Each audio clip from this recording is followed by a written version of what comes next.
I am your host of the evening, the Cemetery Man from Salem, Mass. Always taking names and kicking candy ass. Loud and living color here. We are one more week till Halloween. I am super excited, man. This is the best time of the year, you know, when it all leads up to All Hallows Eve, to Samhain, to Samhain, however the hell you pronounce that. I always said Samhain just because of Dr. Loomis, but it's technically pronounced Samhain, right? So how are we all doing today on this lovely October afternoon? Are we Gucci? Are we ready to talk some horror? I know I am. And dude, like, I have never been so excited to do a show because last year I did Halloween horror picks. I talked about a lot of obscure ones that really mean a lot to me and ones that I always watch around this time of the season.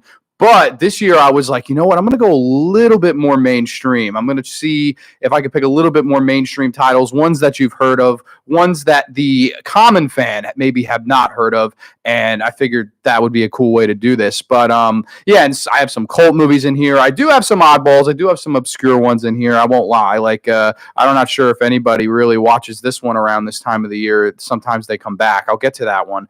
But yeah, I've got a big old list here. I've compiled of a big old list, and I got some badass Halloween horror picks. Got my code red do. We are ready, willing, and able to talk all the horror that we can. So I'm going to get into it. Halloween horror picks for Shocktober season. Let's get right into it. Let's jump right in head first, baby. And I wanted to start this list off today with a movie I've actually never talked about on the show, and it's a movie that I feel like it's garnered a huge cult following over the years. And the movie, it's funny because there's so much controversy around the release of the movie, the backstory to the movie. And the movie I'm talking about in question is Trick or Treat from 2007. Technically, that's when it was shot and made. However, it did not come out until 2009, and it went direct to video. So there's a huge controversy around it. I can get to that towards the end, but first I want to talk about the goods. First, I wanted to talk about the movie. So Trick or Treat was written and directed by Michael Dougherty, who also went on to do How You Doing, Norman?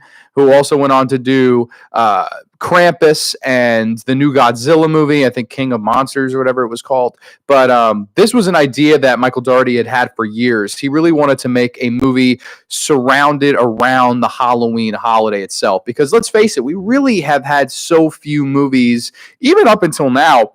There aren't that many movies dealing with the actual holiday of Halloween. I mean, the original Halloween absolutely takes place on Halloween night with Michael Myers and stuff, but it's not really about the traditions. It's not really about the holiday. It's not really about goblins, ghosts, or witches. It's about the Shape trying to kill Laurie Strode. And that's all well and good. That's a classic movie. It's one of the best movies ever made. But we really had never seen until this point a movie that just revolved around why we love the holiday and trick-or-treaters and costumes and all these things, candy, all these things that we've known to love and love to know with the holiday of Halloween. And Michael Dougherty said, hey, I'm going to make this movie, and I'm going to have my own Halloween mascot, because every holiday has their own mascot. You look at Christmas, you have Santa Claus. You look at Easter, you have the Easter Bunny. But when you think Halloween, there really is not that essential mascot character. And in comes Michael Dougherty, and he's just like, I'm going to shake this thing up, man. I'm going to turn this holiday on its head, and I'm going to show them something they never seen before. And basically, that character that he created, the mascot for Halloween for him, is the character Sam in this movie. I put it in the thumbnail. My uncle actually has my copy of the DVD. It feels so weird talking about a movie without the DVD hold up next to me, so bear with me here.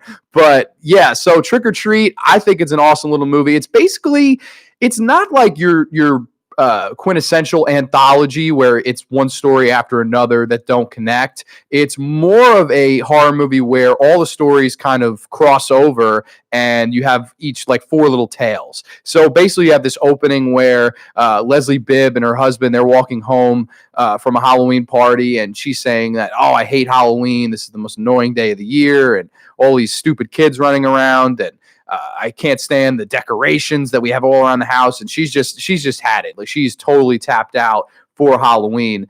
And she, in essence, gets killed in the opening scene. And then we have our movie. She gets killed by Sam. And I remember the first time I saw this, I was just like, damn, like, you killed off one of your probably biggest name actresses, even though Leslie Bibb is not that big a name of an actress. It's not like a Drew Barrymore thing with Scream. But I remember the first time I saw this, I was very shocked. I was like, "Oh, damn! Like they killed her off first scene. Like, what are we in store for next?" And I really like each one of the little stories. You have one with Dylan Baker, who actually played Dr. Kirk Connors in Spider-Man 2 and 3 back in the Tobey Maguire days. He never got to play the Lizard, unfortunately. But I thought it was really cool that he got a starring role in this. Like, I think he is the first actor's name they show, if I'm not mistaken. It might be Anna Paquin, but she's great too. But yeah, Dylan Baker has a huge role in this. He's pretty much in all of the little segments.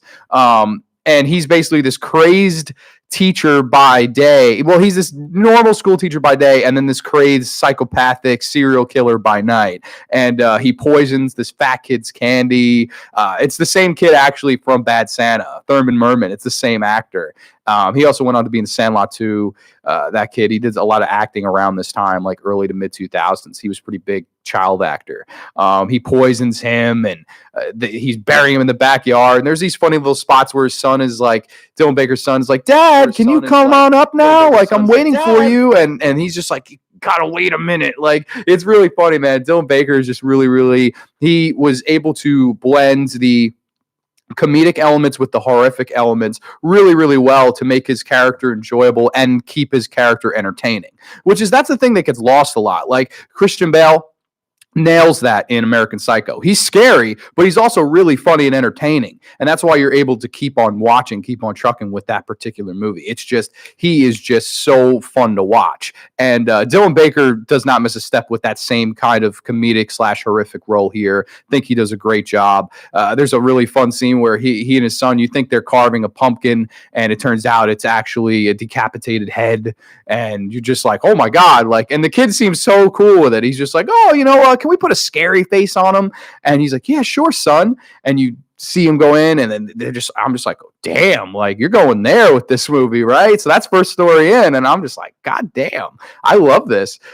There's one of the other main stories is Anna Paquin and a bunch of her friends. They're all dressed like whores, basically. It's Halloween night. And I thought this was brilliantly done. They actually set these 4 girls up like they are the typical quintessential Halloween slut girls that want to go to a party, dress slutty, have their boobs out, and act whorish. And one of them's just like Cinderella, one of them's just like Snow White, and then of course you have Anna Paquin. She's dressed like Little Red Riding Hood, and they keep saying to Anna Paquin, "Yo, tonight's the night you're going to lose your virginity."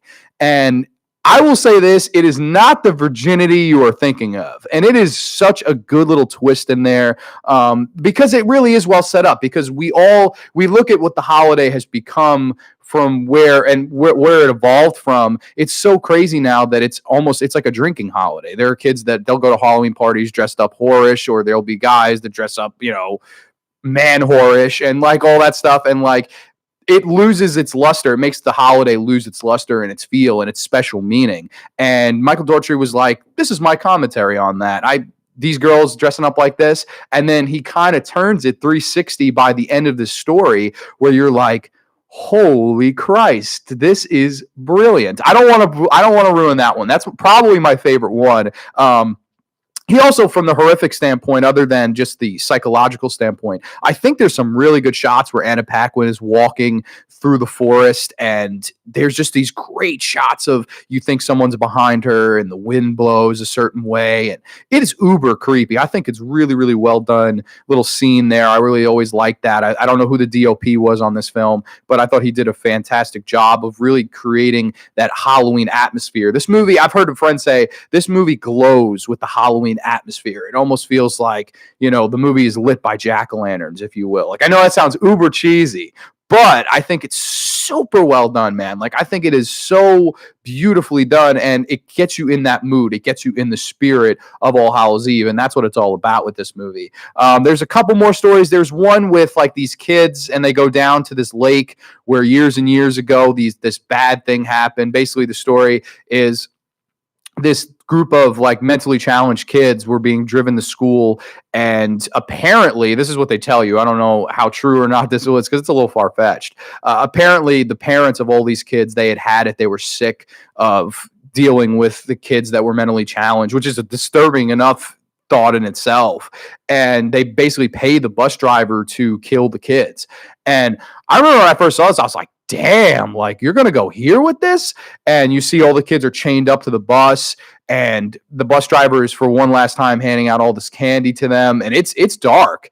And basically one of them gets free of the chains and drives the bus off of the road and into a lake where all these kids end up drowning. And the bus driver actually makes it alive. And I remember being like, Jesus Christ, like this movie has pretty good hate towards kids. And like the first time you see that, you will jaw drop. You're just like, Jesus Christ. And like just the entire idea behind it where the parents didn't want to deal with it anymore. And like I always thought that is a dark goddamn outlet to go to, but it's kind of scary. I think that's it's a line you can cross, but you can keep enough, I don't know what the word is for it, but you can keep enough sense of beauty to it, if that makes any sense. Like it's not stylistically a wrong choice. It's not stylistically disgusting. It's honestly a cool move. It's a dark place to go where you can say, hey man, like this is, some people may feel like this. And I don't know if all of them would feel like it. That's the far-fetched part, but I don't know. You kind of have to give a little to take a little, you know?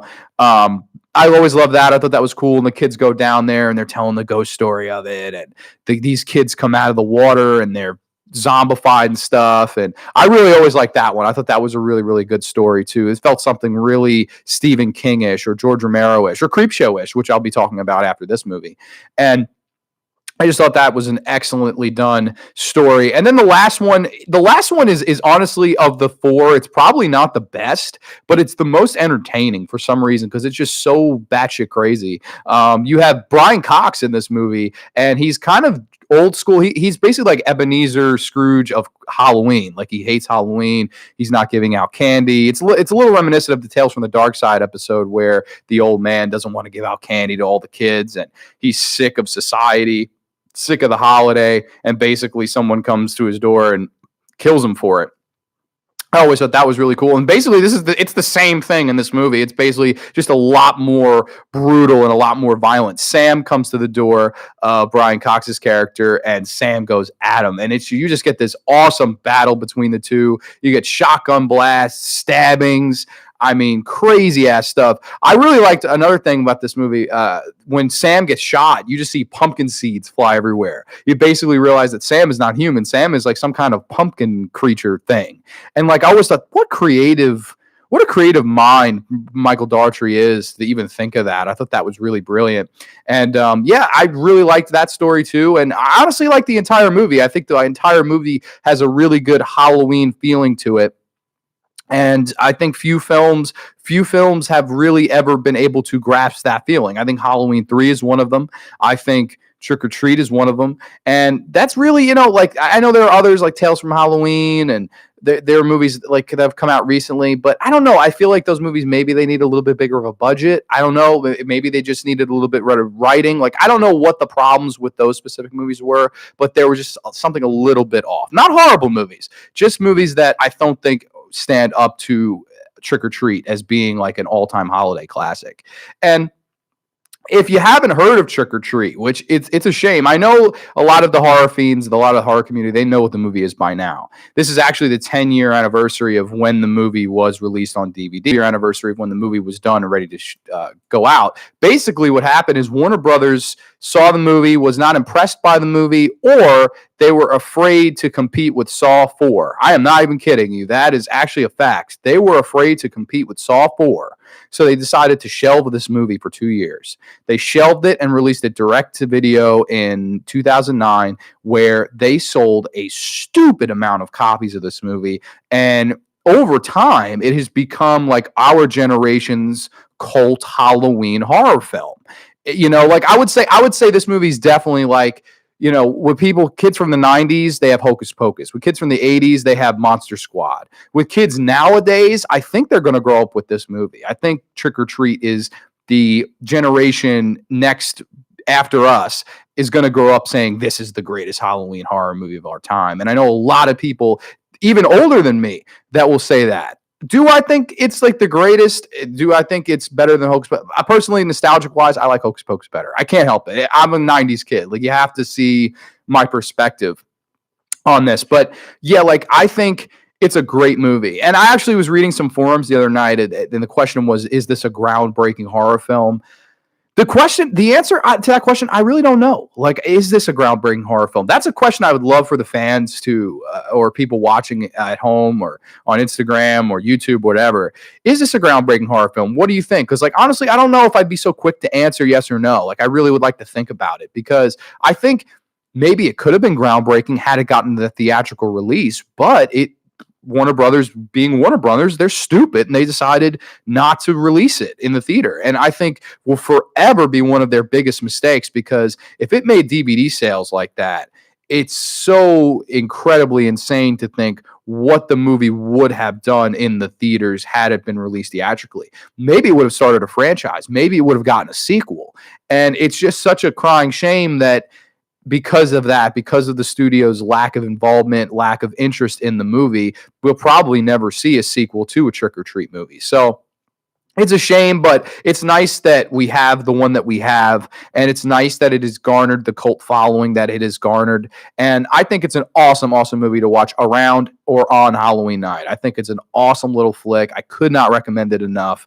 If I had to rate this one, I'd come in at a solid 8.5 out of 10. Really love the film. I think it's a really good one, and I think it's a really good one for anybody and everybody who has not heard and or seen of it. I think you should totally go out there, seek it, buy it. You can get it for next to nothing on DVD.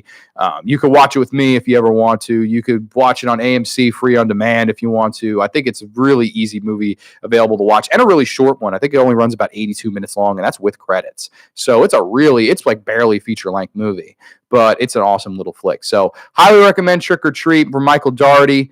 Really, really, or Daughtry. I always say Dougherty, but it's Daughtry, I think. Really, really good little flick to watch around this time of the year. Which brings me to my second flick of the evening.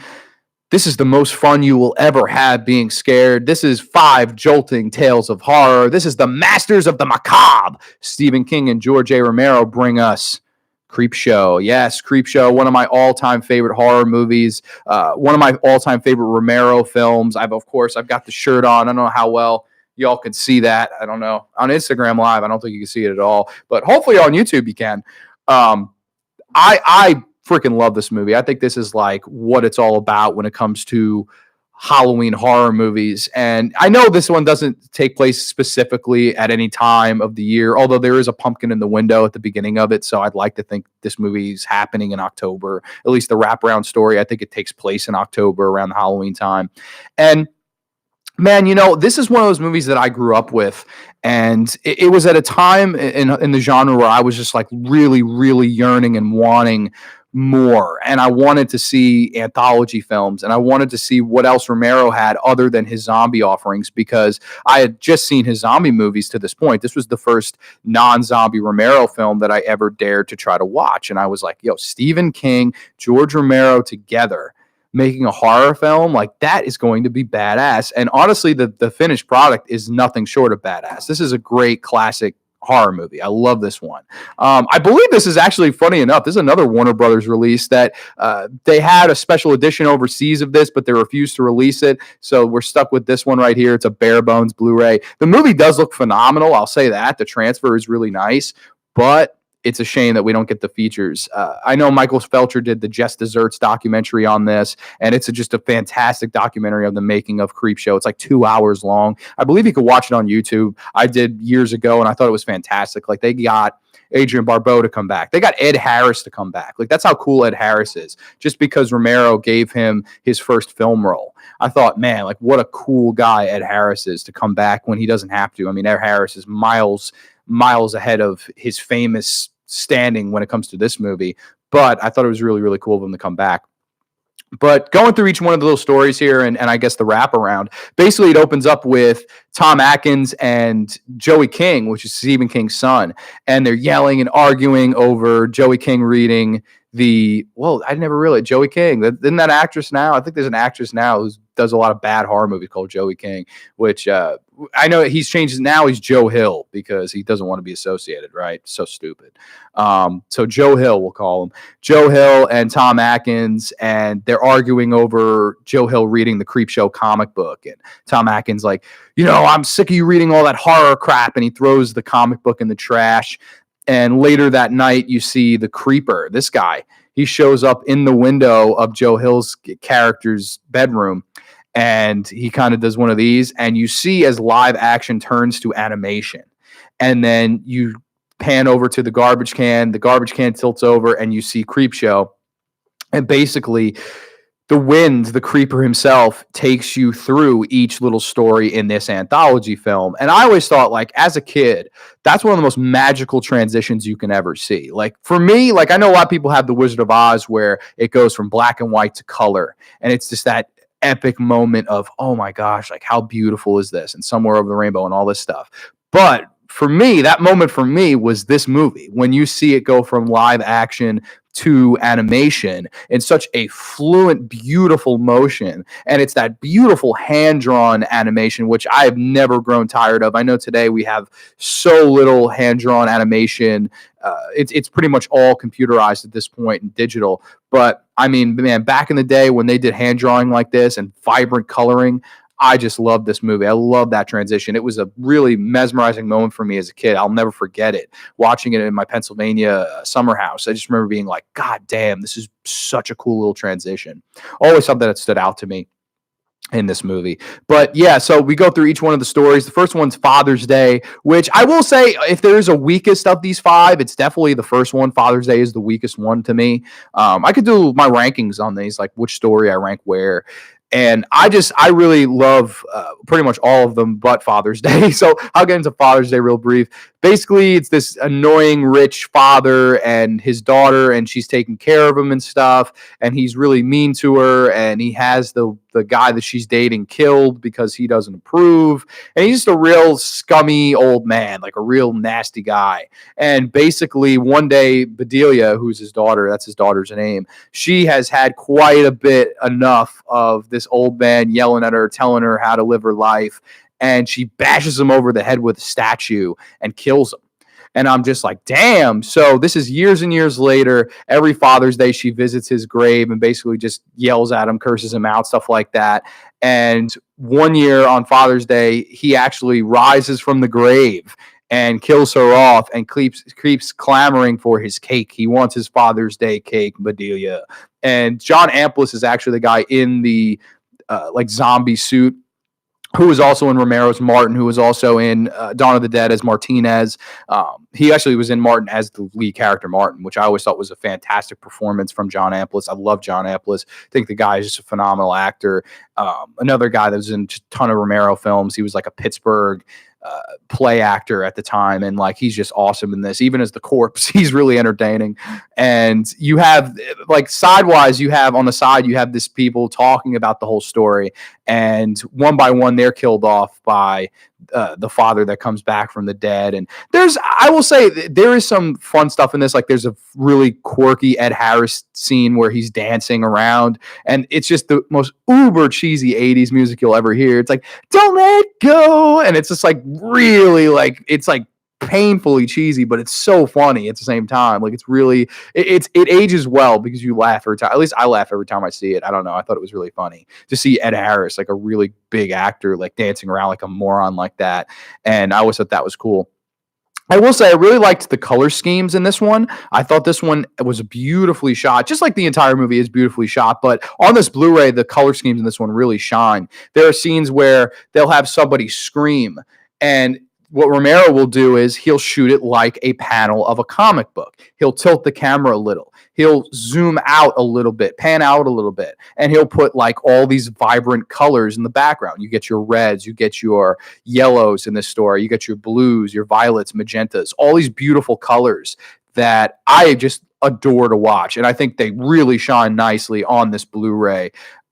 It's like if you've never seen this movie in high def, I really recommend it. Like this is one of those, like, don't get a crappy VHS or DVD copy of this. Like buy the Blu-ray. It is so worth to see this in high def because it's just a beautiful looking film. And I just love this. I love I want my cake, it's mine. Fright Rags actually did an awesome little t-shirt paying homage to this segment where it's the Father's Day. He's holding the cake and it's Bedelia's head and all the candles around the head, and that's this cake. And I always thought that was a really, really funny little ending to this segment. Definitely not my favorite. It's the one that I'm always like, all right, well, once I'm through Father's Day, I'm good the rest of the way. And, you know, people are going to be mind blown by this when I say this, but the next story is my favorite. The next story is my absolute favorite Creepshow segment, arguably the entire franchise. I would say The Raft might be number one, but this is definitely number two segment of the entire series. And it is The Lonesome Death of Jordy Verrill, starring the one and the only master of the macabre who wrote the goddamn movie, and along with hundreds of other horror movie masterpieces, Stephen King stars in this lead role as Jordy Verrill.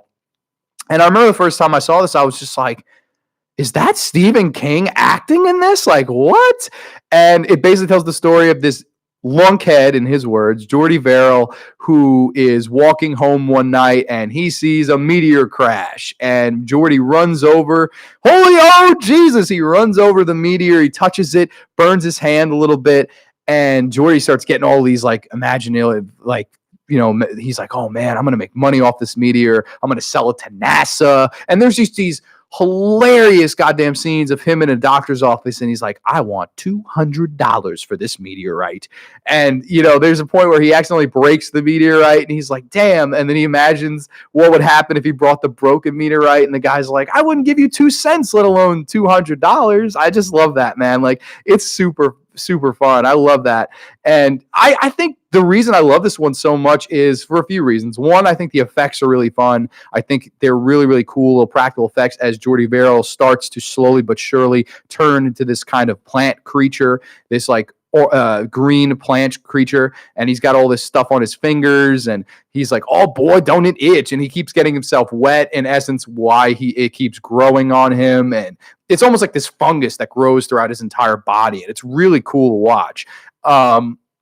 I think the tone of it is a reason I really love it, because it's just super fun, over the top, cheesy, and it's enjoyable. It's entertaining from the word go. Like it, because and I think the last reason, possibly the most important, is Stephen King's performance. I think Stephen King is really funny in this, like to the point where I'm just like, every time I watch it, I find myself laughing over and over again, even though I know what's coming, even though I know a lot of the lines. It never really gets old. And that's why I really love The Lonesome Death of Jordy Verrill. I think it's an excellent Creepshow segment in this movie. And, you know, there's just some really fun stuff where he's talking to his dad from beyond the grave in the bathroom mirror, and he's watching old school WWF tag team wrestlings while drinking a beer and cover himself in water. He gets into a bath, and by the end of it, he's a complete weed monster, and it's basically starting to spread throughout Castle Rock. I always thought, damn, like what a fun little segment to have Stephen King be the lead in, and I just thought, like, damn, like that's what it's all about. I really, really love The Lonesome Death of Jordy Verrill. Possibly my favorite Creepshow segment in this movie. If it's not that one, it's the next one, and it is Something to Tide You Over, with the legendary Leslie Nielsen playing the heel, Ted Danson actually playing the protagonist, and Galen Ross from Dawn of the Dead, my all-time favorite horror movie, actually plays the love interest, or the female in the love triangle between these three. And basically what you have is the opening is Leslie Nielsen knocks on Ted Danson's door and says, listen, I have your girl. I have her. She's buried underneath the sand and she's drowning somewhere. And if you don't come with me now, I'll make sure she's never found. And so he basically tricks Ted Danson to following him onto the beach, where he says the same thing to him. He says, you have to bury yourself in the sand from the neck down, and then I'll tell you where she is. So he gets him to do it, and basically says, listen, she's already gone. Like, or she's on this TV right here. So he brings out the longest extension cord in the world, puts her right in front of him on the TV, and she's drowning. Like, basically the high tide's coming in. She's drowning slowly but surely, because she can't move. She's, from her neck down, she's buried in the sand. And I always thought, that's some dark stuff. Like, that's what, you know, you're gonna die, and like it's just to see how long you can hold your breath, which is the big line from this. I can hold my breath for a long time. Like, it's just epic, man. I really love it. And I gotta say, Leslie Nielsen really surprises me every time I watch this, because he's such a great heel. He's a great heel in this. He's just a real smug son of a bitch, and you're just like, oh god, like somebody get this guy. And basically he's drowning Ted Danson, and Galen Ross is drowning, and while Nielsen's making a cocktail, and he's like laughing and doing his little strut like he's like Ric Flair with the white hair too. It works. It works out that way. But I love that, man. A little strut, and he's laughing. He's like, tide's coming in. hold your breath. Like I love that. Like it's dark, but it's actually really funny just to see a primarily comedic actor. Because when you think Leslie Nielsen, you think Airplane. When you think Leslie Nielsen, you think comedies. You think Naked Gun. You think, those are the movies you think of Leslie Nielsen. But I would say when I think of Leslie Nielsen, I think of him from this movie. I think of him playing the awesome heel in Creepshow and Something to Tide You Over, which it really is something to tide you over because this is an awesome little segment.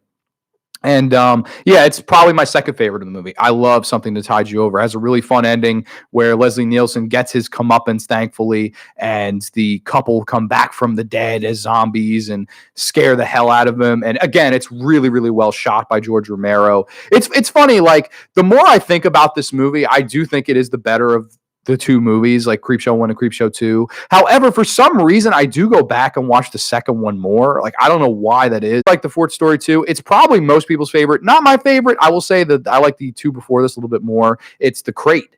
And it basically tells the story of this janitor, and he finds this crate that has been underneath this building that he works in for like hundreds of years. And he's like, man, we got to try to get it open. So he calls this professor guy. He comes in. They're trying to get it open. And meanwhile, you have Adrienne Barbeau and Hal Holbrook. They're at a party. And Adrienne Barbeau is just this really mean, abusive wife. And she's always bashing Hal Holbrook's character. And she's always just like taunting him about his like sexual appearance. She's like, what's the matter, Henry? You can't get it up anymore. And you're just like, Jesus Christ. Like, this bitch is pretty cold. Like saying this in the middle of a public at a party. And she's like, what's the matter, Henry? You're no good in life. You're no good in a person. You're no good in bad. Like, she's really, really funny in this. She's playing like this alcoholic, out loud, just uppity bitch. And there's some really funny sequences where Hal Holbrook is like imagining shooting and killing her, and like it's a riot. Like he shoots her at one point in like a a fantasy, and everybody at the party just starts applauding for him. They're like, "Thank God you killed that bitch! Nice shot!" and stuff like that. Like that's just classic, man. I love that stuff. But you flash back to The Crate, and basically they think that there's these emeralds in the crate, but it ends up being the eyes of Fluffy, this ginormous creature created by the legendary Tom Savini, who did the effects for this movie. Shout out to Tom Savini, the greatest effects man of all time in the genre, in my opinion. And I just love the design of Fluffy in this movie. I think it's a really scary, creepy little design. Really, really cool. And this thing starts eating people. It eats the janitor. It eats the guy that opens the box. And basically, this head professor guy calls up Hal Holbrook, and he's like, Jesus Christ, man, what are we going to do? And Hal Holbrook's like, this comes up at a beautiful time. I've been meaning to kill my wife, and this is the way to do it. So he basically lures his wife there. She gets eaten by the goddamn thing, and then he finds a way to lock it up and dump it into the river.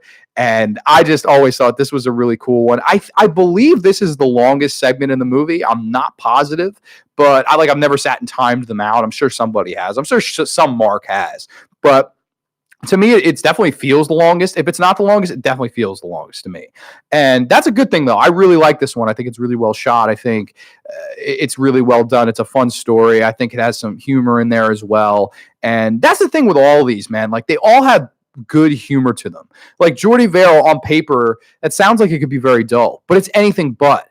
And Something to Tide You Over, that's probably the most non-funny one, even though there are parts where I laugh. It's definitely, like, I would say the scariest one. And then you have the last one, which I think is funny for the first half of it. It's really funny until the end where it becomes terrifying. And they're creeping up on you, starring, I always forget the actor's name, E.G. Marshall. E.G. Marshall, who was also in National Lampoon's Christmas Vacation as one of the grandparents. Really, really like E.G. Marshall. He's a really good actor, good character actor around this time. And he plays Mr. Oliver Pratt.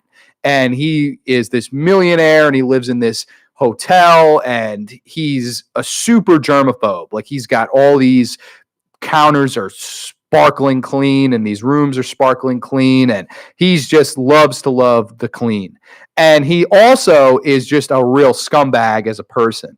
He calls this guy up and fires him, and then a few hours later he gets a call from the guy's wife, and she's like, Oh no, he's planning on firing him, and he gets a call from the wife because he yelled at the guy, and the wife's like, he killed himself. I just found his body. And he's like, well, I guess I can't fire the bastard then. Like, it's dark, man. Like, it's so funny though. Like, I love E.G. Marshall is so goddamn funny in this as this character, because he's just like, he's a bastard, but he's so funny to watch at the same time. It's a similar type of heel. It's a heel that you love to hate and love to watch at the same time, if that makes any sense. He's a really, really good heel in this.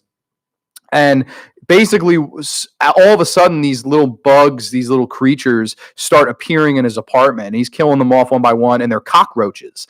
And he flushes one down the drain. He kills one with this bug spray. He's killing them, and he's just like, this is getting weird. And the next thing you know, his whole apartment is just infested with all these cockroaches. And this is what I love about the movies from back in the day as opposed to now. Like you want a prime example as to why I love older movies more than movies now. If this movie was made now, it would have been CGI bugs. It would have been terrible effects. And I just would have rolled my eyes and hated it. Back in the day, they did not have a choice. They had to use the real thing. They used real live cockroaches. And what they did was they actually held them over like in a little cage thing and then just pulled over the cover and just let them go. And they had all these little nicknames. Like I think the biggest ones were named George and the smaller ones were Stephen, after George Romero, Stephen King. Some of them were Tom. Some of them were Greg. Like they had all these names for all these cockroaches. And Creepshow 2 is underrated. Rock on, Nate. Sorry, I can't see your comments, but Miranda hooked it up. She said Creepshow 2 is underrated. Father's Day is definitely the weakest, and he's good in Prime as well. I agree with all 3 points from Mr. Horrorboy. Thank you for watching, Nate. I appreciate it. If you just throw him out a thank you, Miranda, I'd appreciate that. So I really, really like this one. I think it's really, really scary and stuff like that. And E.G. Marshall's running around getting attacked by these real live cockroaches. And I always thought the ending was fantastic where it's morning and you don't see any bugs. And I remember being like, wow, like, is this the end of did he live? Did he survive the night? The next thing you see is this little thing start to burst out of his chest, and it's a cockroach. And next thing you know, boom, they just start flooding out of him. And it's all these bugs crawling all over his body and blood. And these bugs just literally eat their way to the outside of his body. And I always thought, holy Christ, like that's badass. And it's all practically done by Savini again, who is the master of special effects. Just excellent effects work. I really, really love it. And man, I just always love this movie. I think it really is what it says. It is the most fun you'll ever have being scared. It's a horror movie that did not take itself too seriously. It's a horror movie where the humor works and shines bright. It's a perfect balance, I think. I think it's really, there are some horrific parts. There are some funny parts. And overall, I think it's a beautifully shot, made movie, beautifully edited movie. And I think the effects in this movie are top notch. I love Creepshow. I think Creepshow is one of the best horror movies ever made. I really do. If I had to rate this one, I'm going to come in at like a 9.5 out of 10. I really, really love the original Creepshow from 1982. I love the sequel. Creepshow 2 is very underrated. And then Creepshow 3, well, I would wipe my ass with Creepshow 3 if I had a copy of it. And then I'd probably flush it down the toilet. But that's just me. I hate that movie. So we got, let's see. So I spent a lot of time on those 2 movies. I'm sorry, but those are the 2 like big anthology horror movies I love. Another one I really love, I'll try to get through these a little bit quicker, is one I've watched the other night. I don't actually have my copy of it. It is the original Waxwork from 1988. See, I have my little list here, so I'm referring back to the list. That's the next one I have on this little list here. It is Waxwork from 1988, written and directed by Anthony Hickox, who went on to do Waxwork 2, who went on to do, I believe he did one of the Warlock films with Julian Sands. I'm not positive as to which one, if it was Warlock 2, Warlock 3, I don't remember. But he also did Hellraiser 3, Hell on Earth, which is one of my favorite Hellraiser movies. I really, really love Hellraiser 3, Hell on Earth, even though I know it gets a lot of hate. But I thought he did a great job directing that. That may be his best movie overall, I would say. But man, I also love Waxwork. Waxwork is a classic. Basically stars Zach Galligan from Gremlins fame, Deborah Foreman from April Fool's Day, and the voluptuous Michelle Johnson, who's just a beautiful, beautiful actress. Just love Michelle Johnson in anything she's in. And it's this group of kids, and they basically see this waxwork opens up by them, and they go into the waxwork one night. And basically, if you get too close to one of the waxwork exhibits, you step back into the time period that waxwork was in. So Michelle Johnson's character, she sees Dracula and she takes a step too close and bam, she's in Dracula times and she's having dinner with Dracula, eating like raw meat. And I always thought that's scary as hell.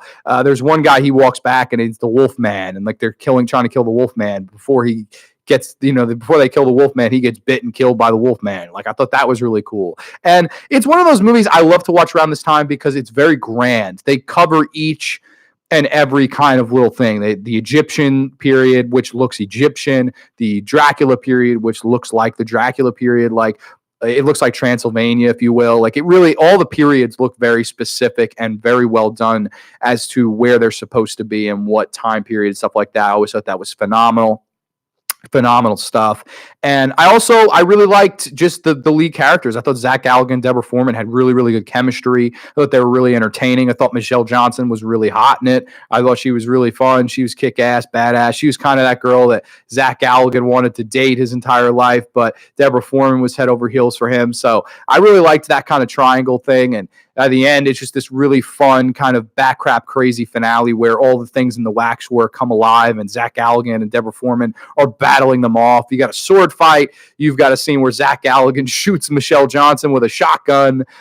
Just really fun stuff. You have that little midget guy that introduces them to the waxwork. It's just a classic movie. It's really fun. It's one of those movies you just turn your brain off and you just enjoy the stuff on the screen. It's a perfect movie to watch around this time of the year because it's fun, it's creepy, it has some good acting, it has a good atmosphere, and it's creative. I don't really know if I had seen a movie to that point that was quite like Waxwork. Like, you had movies like House of Wax, but I don't think House of Wax was going for that serious tone, whereas Waxwork's like, let's just have fun with this son of a bitch.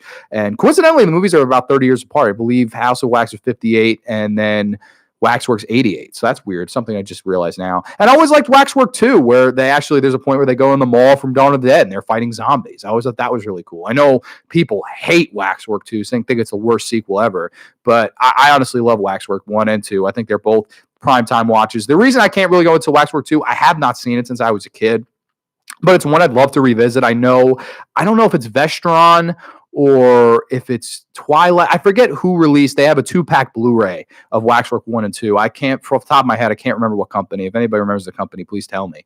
But yeah, they have an awesome little double feature of those two, and those two are really worth it. I hope one day Anthony Hickox could do Waxwork 3. I thought that would be really cool, like a really cool way for him to end his career. I don't know if he's making as many films anymore, but I think the guy's an awesome filmmaker. Really, really like Anthony Hickox. The next one on my list, Christine. No, we're going to go with Motel Hell. I can get to Christine after that one, I think. This is one of my favorite little horror movies of all time. Very few talk about. Little midnight movie for you. This is Motel Hell. Yes, ladies and gentlemen, I have the Scream Factory edition of this. I'm trying to slip this out right now. Motel Hell, the classic artwork of Farmer Vincent and Ida Vincent, and I think one of the best movie taglines. Well, actually, there's a few movie taglines here that I have that are awesome. And by the way, if I don't get to, a specific movie this week, I'll get to it next week. This is going to be like a 2-part episode thing. And I hope to have my buddy Brian on with me next week. But I just always loved the tagline, it takes all kinds of critters to make Farmer Vincent's fritters.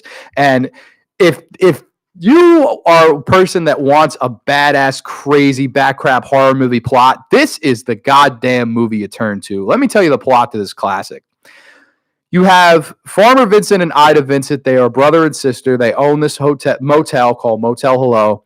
And basically, whoever goes to stay at the motel gets gassed and gets buried in the ground. They get their vocal cords ripped out. And when he is ready to preserve them, he makes them and turns them into the world's most famous beef jerky you have ever had. Farmer Vincent's famous meats. Yes, that is the plot to this movie. He gasses people in a motel room, turns them into this world famous beef jerky, and it's a #1 seller. You can't beat that crazy ass plot.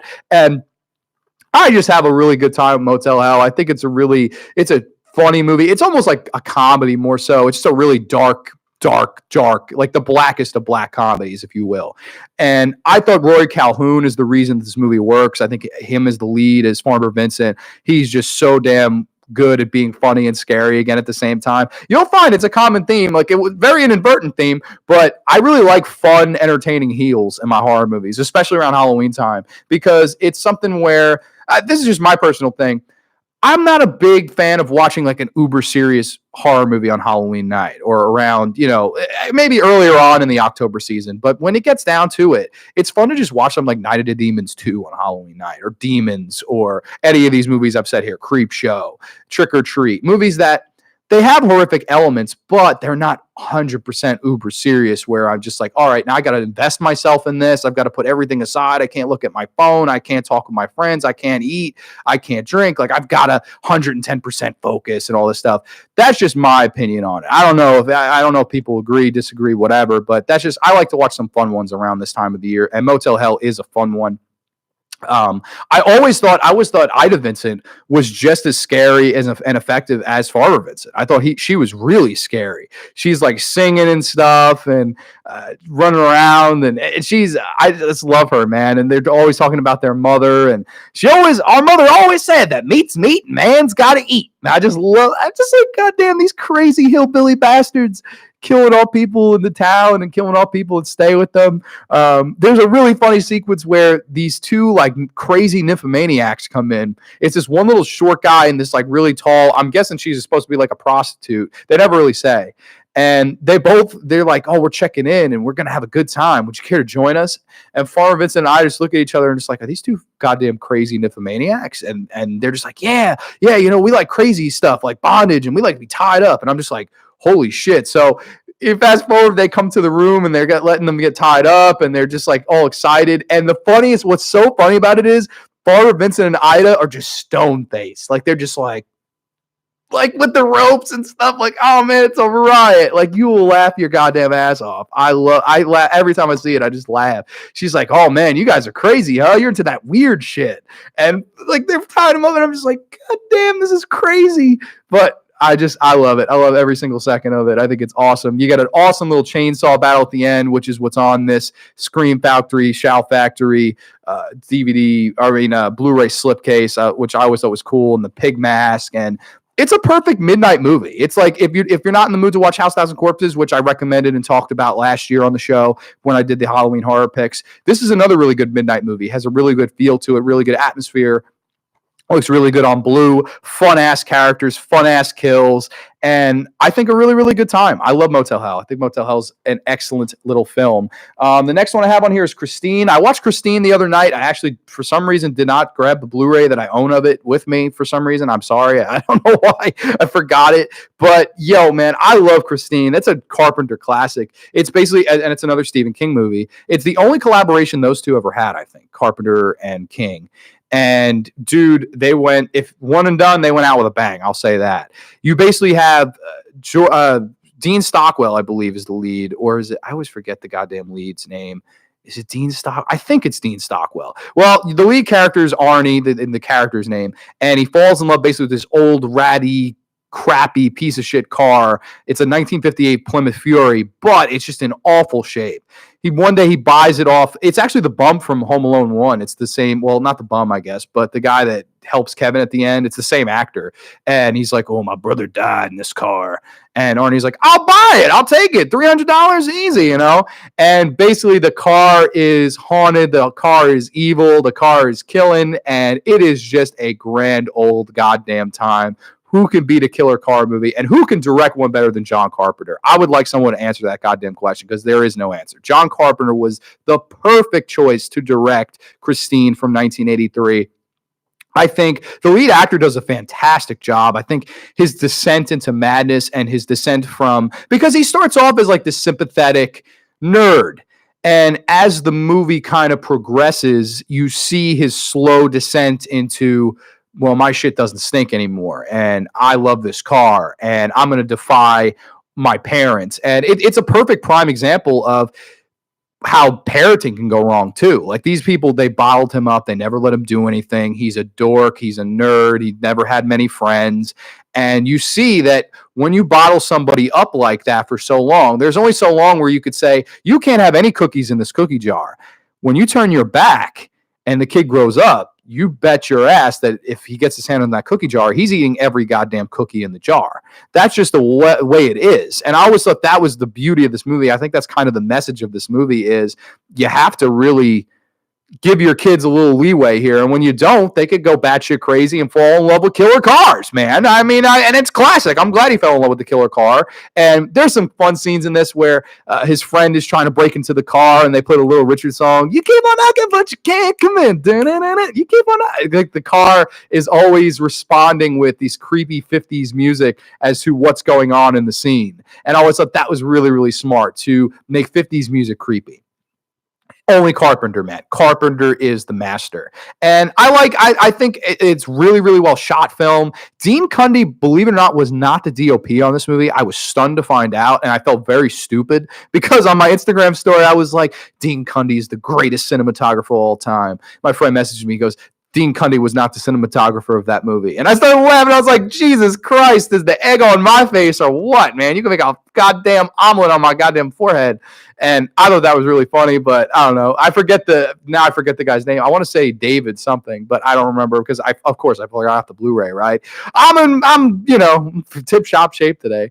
But I love Christine. I think Christine's a really, really good one to watch around this time of the year. I love the lead actor in it. I love the cinematography again, even though it was not Dean Cundey, I swear. And the direction by John Carpenter, I think it's great. I think he makes that car come alive, and so few directors can do that effectively, but John Carpenter is one of them. I just love Christine. I think Christine's a classic. Let's see. Next one I have on here, this is another Stephen King one. I actually have plenty of Stephen King ones, and again, it was kind of inadvertent. I just grabbed ones that I like to watch around this time of the year, and this is a very little known one that people do not talk about. I wish more people did.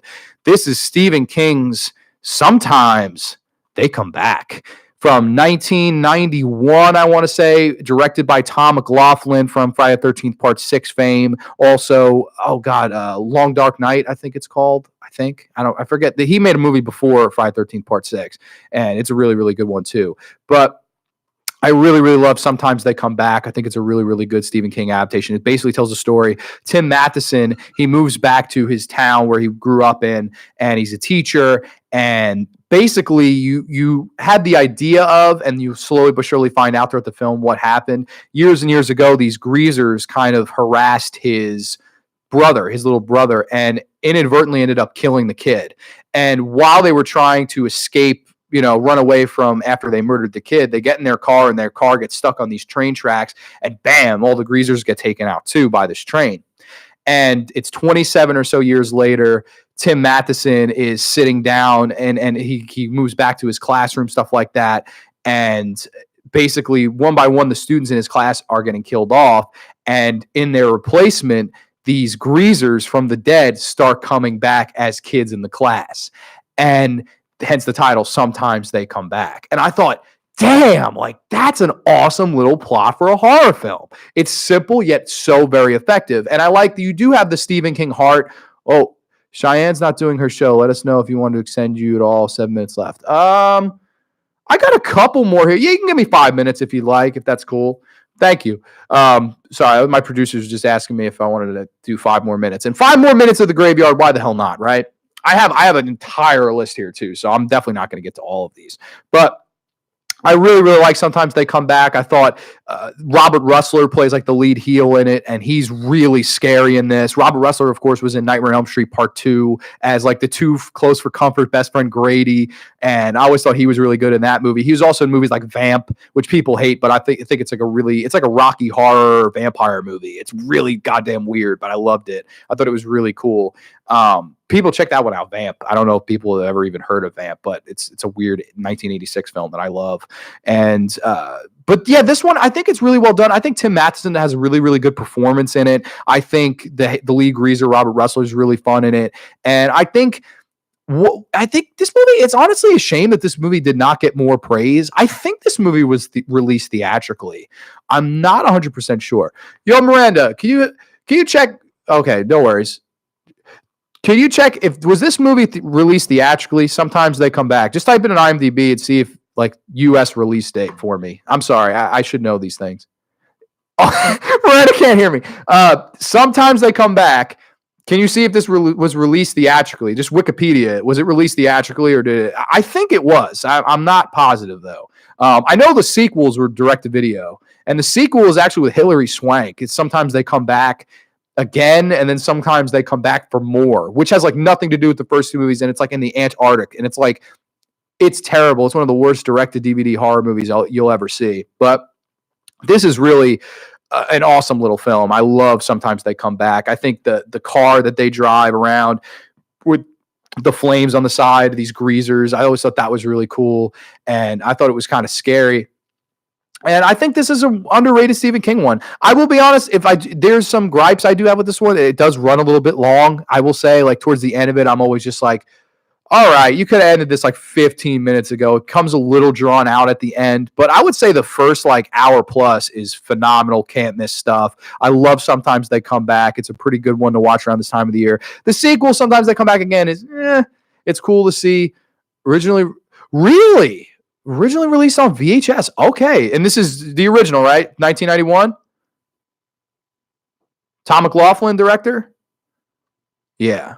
Wow, so this was not a theatrical film. That blows my mind because this should have been, and maybe that's why people don't talk about it a lot. But this was right around the time of Stephen King's It.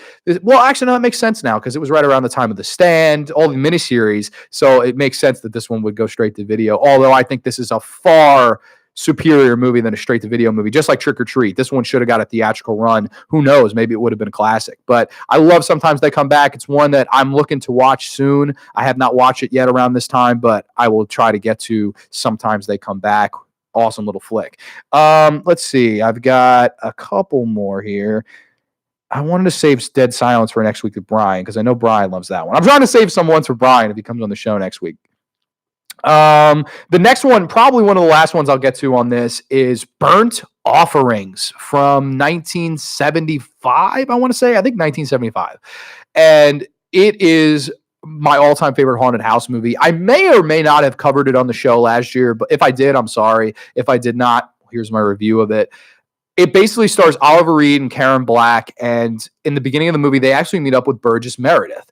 And Burgess Meredith says, "Listen, I'm an old man. Me and my girl, we're moving away from here for a while, just for the summer. We need you to watch this house for us, and we'll pay you a stupid amount of money if you watch the house for us." So Oliver Reed and Karen Black is like, "Is there any catch to this? Is there any twist to this?" And he's like, hell no, just come through. I'll pay you the money. Just stay here. Take care of the house. And one more thing.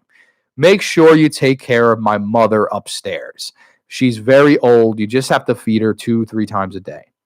And they're like, all right, whatever. And basically, Karen Black, Oliver Reed, their son, and Bette Davis, who plays Oliver Reed's mother in the film, yes, like one of the greatest actresses of all time, shows up in this random horror movie. And I thought she did awesome in this. They all move into the house, and basically all these weird things start happening. And all these, I'm sorry, I'm just trying to unfreeze this computer here just to see how much time I have left. So still says 2 minutes. Did you extend me, Miranda? Or okay, I was just making sure because this computer says I'm not. Basically, they move into this house and all this bat crap, crazy stuff starts to happen. And it is terrifying. I will say it is the scariest haunted house movie, in my opinion. It's really, really well acted. Oliver Reed is a really awesome professional actor. Karen Black, of course, one of the great scream queens of all time. She did Trilogy of Terror around this time. And with the same director, Dan Curtis, who I will actually be watching one of his movies on Halloween night, Trilogy of Terror Part 2. But I want to save that one for next episode because I'm going to be watching that on that day. I went into some of the features on that new Blu-ray by Kino Lorber. Phenomenal goddamn Blu-ray. Like I was watching the features and I was in chills. I was just like, this looks phenomenal. Like God bless Michael Felsher, honest to God, because the guy is just phenomenal at restorations and giving special features to movies that you'd never think would get a special edition. Really cool to see like Liza Anthony come back and a couple of the effects guys, the guy that directed Second Unit. Really, really cool to watch those features. I can't wait to go back and watch the movie. But when it comes to Dan Curtis's best film, it is Burnt Offerings. I think it's a great, great haunted house movie. You have these really scary scenes of Oliver Reed is kind of entranced by the house at one point, and he's playing with his son in the pool, and for some reason just becomes nuts and tries to kill his son. He tries to drown his own son in the pool, and it's terrifying. Karen Black has to jump in the water to save the kid, and Oliver Reed's like, I'm really sorry. And the kid just looks traumatized. Like the entire movie, this kid looks traumatized, and I can't blame him because if my dad tried to kill me and drown me in the pool, I would be traumatized too. And I don't know, you have some really creepy scenes where Betty Davis is slowly but surely, it's almost like she's decaying and she can't get out of bed. She's bedridden. There's one point where she tries to turn over and her arm just snaps like out of nowhere just because she's decaying from this house. And her arm just snaps and she's like, oh. And I remember being like, holy Christ, this bitch turned over in bed, broke her arm like a twig, man. Like, that's really, really well done. Oh, my live video ended. Okay. We could share that to story. Sorry. My live video ended. I just wanted to make sure that gets shared and stuff. But we're still live on YouTube for another couple minutes or so. And I gotta say, like, once you see Betty Davis's, like, her arm snaps, I'm just like, oh man, like, that's brutal stuff, man.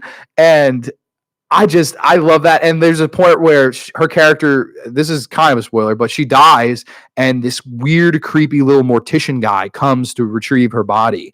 And he has this hearse and these like black sunglasses and this demonic smile, and he's running at her with a casket. And then, bam, you flash forward to the next day. And in the next day, the house looks like it's refurbished itself. Like it had a garden with all these dead flowers when you get to the house in the beginning. When Betty Davis dies, now the flowers are all brand new and beautiful and shining and glistening. And I was just like, that is goddamn genius. The house is basically feeding off of them and is refurnishing itself through their fears, through their deaths, and through all the terror that it causes the family. And I love this movie. I think it is really well done. It has some great practical effects, has some great acting, A-list horror acting. I think it is a phenomenal, really underrated Dan Curtis film. I think Dan Curtis is legendary. Of course, he made Dark Shadows, the show, Trilogy of Terror 1 and 2. I think he made one called Night Terrors. It was like another anthology. And then this was like his big theatrical movie. And I think it's a haunted house classic. It is probably my favorite haunted house movie, just because I don't think you ever got somebody who cared about the genre as much as Dan Curtis did to try and attempt a haunted house movie like this. Like, I know a lot of people say, oh, The Changeling. I like The Changeling. It's a good one to watch around this time of the year, but I will say that I like this one better than The Changeling. I'll be that guy. I like this better than The Changeling. I think you just have a lot of scarier stuff in this movie to me. But The Changeling is an awesome little flick, directed by Peter Medak, who also went on to do Species 2, which is a turd. And yeah, man, I love Burnt Offerings. I'd give Burnt Offerings probably the highest recommendation that I've given on this show for any of these so far. I would give Burnt Offerings a 10 out of 10. I think it's a perfect little horror film. I think it's the best haunted house horror film that I've ever seen.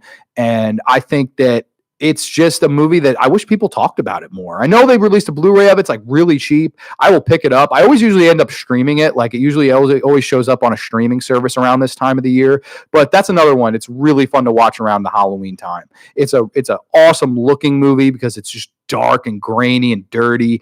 And I think it's just really well acted, really well directed. And it's a masterpiece in my opinion. Burnt Offerings, absolute awesome little flick. So yeah, we got about 2 minutes left here. I don't think I'm going to get into another one. I'm going to try to just discuss a little bit of what I'll do on the show next week. Next week, we're going to have the show on Halloween. I can't goddamn wait for it. I'm going to be talking all things, again, horror picks. I hope to have Nate on again. Not Nate, I'm sorry. Brian. I hope to have Nate on again too. But I'm going to have Brian on the show next week. Hopefully he can come into the studio. We could do the show together. I'm going to bring Pamela the Pumpkin back from last year. I know Miranda and Mike helped me set up Pamela the Pumpkin last year. That was a lot of fun. And we had the little candle in the mouth. I'm going to bring in some scary stories to tell in the dark. I'm going to read a couple on air just because I love that goddamn book. Really, really cool. And they actually just made the movie of it a couple months back, which was pretty decent. And I'm going to bring in some candy, hopefully, some more Halloween horror picks, some of maybe Brian's favorite movies to watch around the time of year.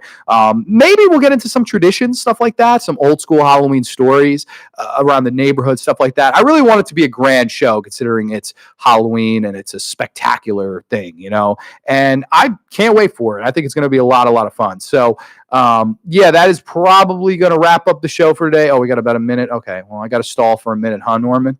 Oh, I don't? Okay, well, I can wrap it up here then. Thank you all for watching. I really appreciate it. I love you guys. Thank you for my producers. Thank you so much. I appreciate it. And I will see you guys next week for a happy Halloween. It's going to be a lot of fun. Shocktober's climax, October 31st, going to be an absolute goddamn ball. But until then, I am the Pajama Pants Boy. I am the Cemetery Man from Salem, Mass. Always taking names and kicking ass. Too sweet, baby. Peace out, everybody. Alex.